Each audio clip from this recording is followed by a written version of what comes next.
చూపించి sir command గారు ఇవ్వాల్సిందిగా కోరుతున్నాం. మీ చిన్నబాబు పంపించారంటే చిన్నబాబు పంపించారు చాలా థ్యాంక్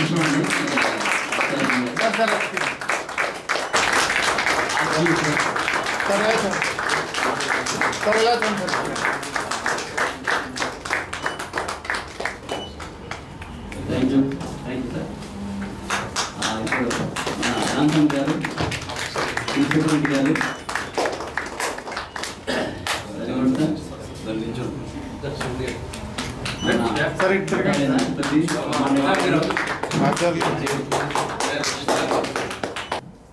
పురాణం వెంకట రఘునాథ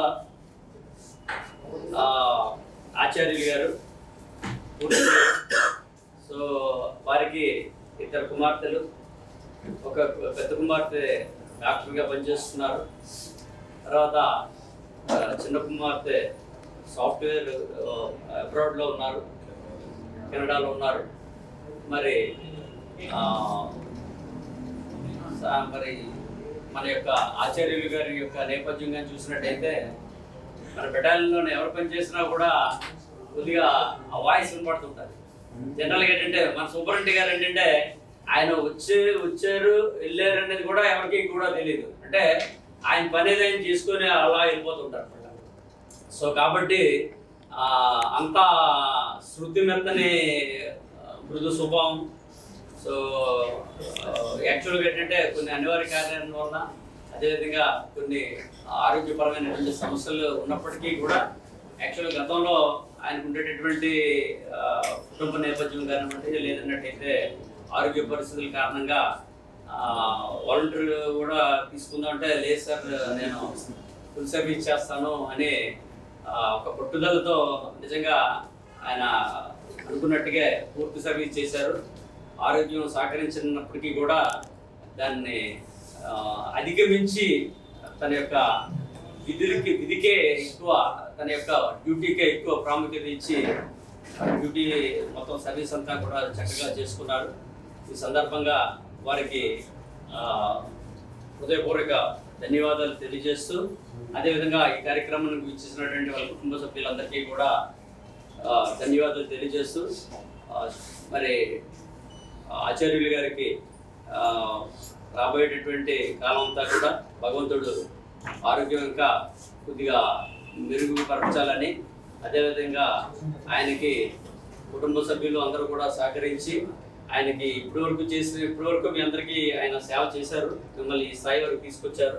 కాబట్టి ఏంటంటే ఈ రెస్ట్ ఆఫ్ లైఫ్ మీరు ఆయనకి ఆ యొక్క గ్రాటిట్యూడ్తో ఆయన చూసుకుంటారని చెప్పి సందర్భంగా తెలియజేసుకుంటూ, ఆడపిల్లలు ఒక అమ్మాయి గారు డాక్టర్, ఒక అమ్మాయి కెనడాలో చదువుతారు.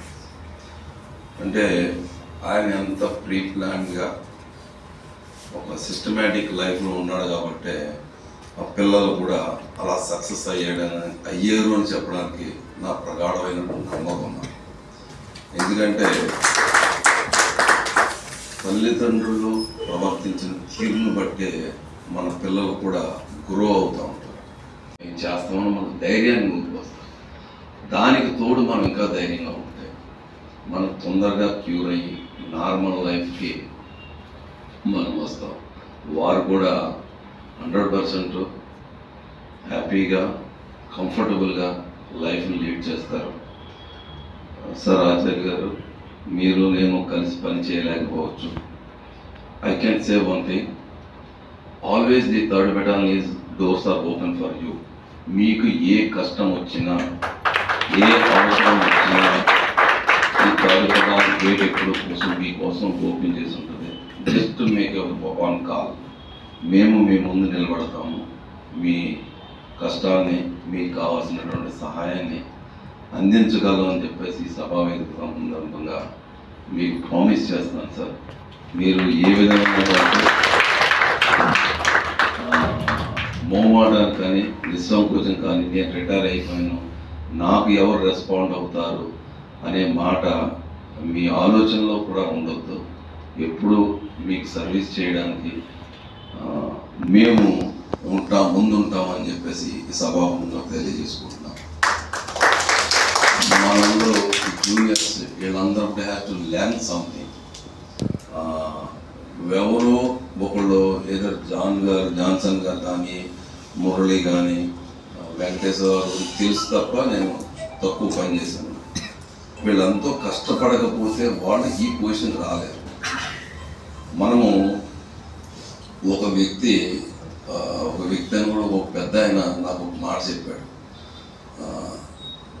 రూపాయి విలువ నాకు తెలుసు కానీ నా కొడుకు ఏం తెలుసు అని అడిగాడు. ఏం సార్ అలా అన్నారా అని అడిగాను. నేను 10 కిలోమీటర్లు నడుచుకుంటూ వెళ్ళి స్కూల్లో చదువుకున్నాను. నా కొడుకు కిలోమీటర్ పొద్దున ఒక కారు, సాయంత్రం ఒక కారు, రోజుగా 500 రూపాయలు పాకెట్ మనీ కావాల్సి వస్తుంది. అంటే ఒక జనరేషన్ కష్టపడాలి. మన లైఫ్లో మనం ఒక జనరేషన్ కష్టపడాలి. ఆచార్యులు గారు ఆ రోజు అంత కష్టపడ్డారు కాబట్టే వాళ్ళ పిల్లలిద్దరు, ఒక ఆవిడ డాక్టర్, ఒక ఆవిడ బయట ఉన్నారు.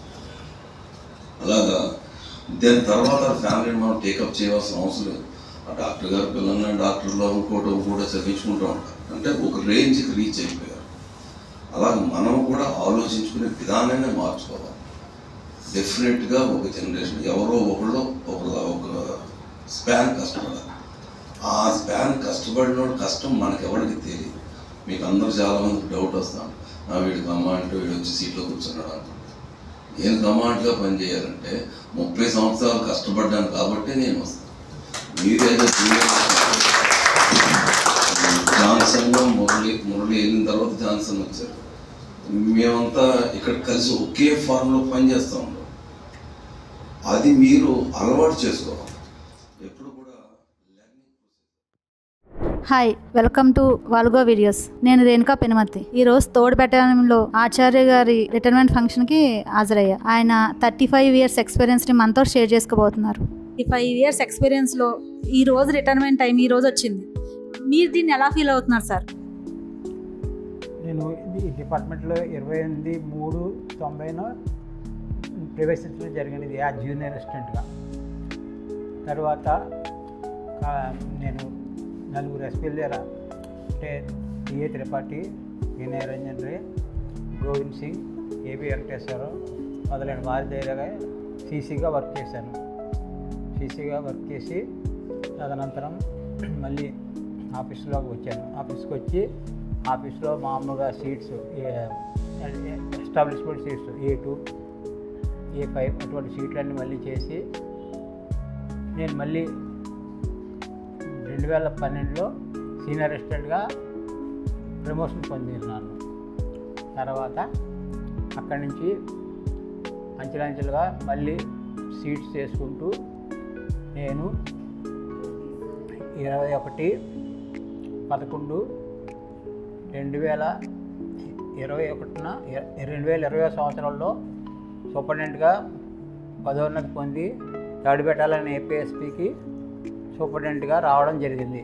అక్కడి నుంచి ఈ రోజు వరకు అంటే ఈరోజు 28/2/25 వరకు సూపరింటెండెంట్గా చేసి రిటైర్మెంట్ అయినాను. ఈ 30 yearsలో హ్యాండిల్ చేసిన పవర్ఫుల్ రోల్స్ ఏంటంటే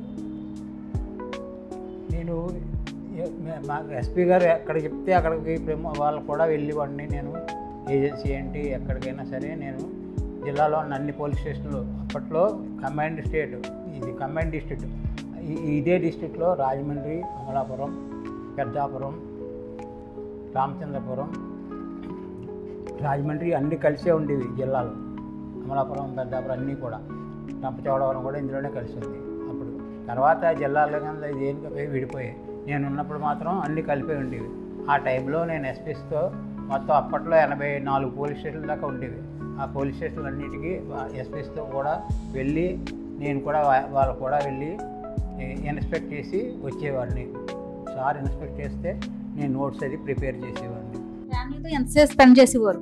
ఫ్యామిలీతో నేను చాలా స్పెండ్ చేయడం చాలా తక్కువ. నేను సీసీ కింద ఉన్నప్పుడు నేను వెళ్తే 4:30 దాకా చెప్పినట్టు కమాండెంట్ గారు, సారు లేవకుండా ముందు నేనే వెళ్ళి గుడ్ మార్నింగ్ చెప్పి సార్తో ఉండేవాడిని. సార్ నడు క్యాంప్ వెళ్ళాలంటే సార్తో వెళ్ళిపోయేవాడిని. ఇంట్లో కూడా చెప్పకూడదు, కాన్ఫిడెన్షియల్. ఆ రోజుల్లో ఏజెన్సీ రంపచోడవరం అని, అడ్డదిగల, గంగవరం, మారేడుమిల్లి అలాంటి ప్రదేశాలు, జడ్డంగి, రాజబొమ్మంగి అలాంటి ప్రదేశాలకు వెళ్ళవలసి వచ్చేది. ఆ టైం అప్పుడు నేను ఇంటికి కూడా చెప్పేవాడిని కాదు. సార్ కూడా వెళ్ళేవాళ్ళం. సార్ కూడా వెళ్ళినా మేము కారు సపోజ్ ఏజెన్సీ వెళ్తున్నాం అనుకో, ఏలేశ్వరం పోలీస్ స్టేషన్లో కారు పెట్టేసుకోవాలి. అక్కడి నుంచి మళ్ళీ వేరే కారు అరేంజ్ చేసుకోవాలి అక్కడ ఎస్ఐ గారు. అక్కడి నుంచి మళ్ళీ రాజబొమ్మంకి వెళ్ళేవారు. అక్కడి నుంచి వేరే మళ్ళీ కారు మార్చి వాళ్ళు తెలుస్తుంది. మళ్ళీ జడ్డంగి వెళ్ళి జడ్డంగి పోలీస్ స్టేషన్ విజిట్ చేసి సార్తో కూడా మళ్ళీ మేము బ్యాక్ అయ్యేవాళ్ళం. అయితే మీ మేడం చాలా సపోర్ట్ చేశారు మీకు, మీ పిల్లల విషయంలో, మీ ఫైనాన్షియల్ గా అన్ని ఆవిడే చూసుకునేవారు. అదే ఆవిడ ఇది చూసిన మూలంగా నేను పిల్లలను చూసుకుని, డాడీ వస్తారు కంగారు పడుకో మీరు పడుకోండి అని చెప్పి వాళ్ళు పడుకోబెట్టి తను కూడా పడుకుని వాళ్ళతో పాటు తనకు తెలుసు నా పరిస్థితి, నేను ఏ పొజిషన్లో ఉన్నాను. పిల్లలు అంటే చిన్నపిల్లలు కాబట్టి అంత ఐడియా ఉండదు కాబట్టి తనకు మామూలుగా అర్థం చేసుకుని పిల్లలకి ఇచ్చేసేది. మీకు హెల్త్ బాగాలేదన్నారు కదండి, అప్పుడు మీ స్టాఫ్ బాగా సపోర్ట్ చేశారా మీకు? నాకు స్టాఫ్ అందరూ వచ్చారు, అందరూ వచ్చి సపోర్ట్ చేశారు. కానీ నేను ఇక్కడ నుంచి కాకినాడ నుంచి హైదరాబాద్కి వెళ్ళిపోయాను. హైదరాబాద్ వెళ్ళి అక్కడ కిమ్స్ హాస్పిటల్లో ట్రీట్మెంట్ పొందాను. అక్కడ నుంచి అక్కడ కూడా నాకు బ్లడ్ మార్పిడి చేయవలసి వచ్చింది. అప్పుడు నాకు రాయవేలూరు అంటే తమిళనాడు స్టేట్కి రాయవేలూరుకి షిఫ్ట్ చేశారు. అక్కడ నాకు బ్లడ్ మార్పిడి చేశారు. ఆ బ్లడ్ మార్పిడి చేసిన ఒక 6 నెలలకి నేను కోలుకొని మళ్ళీ కాకినాడ వచ్చాను. మొత్తం మీద ఒక ఏడాది మన ఇదే ప్రాబ్లమ్స్తో బాధపడ్డాను.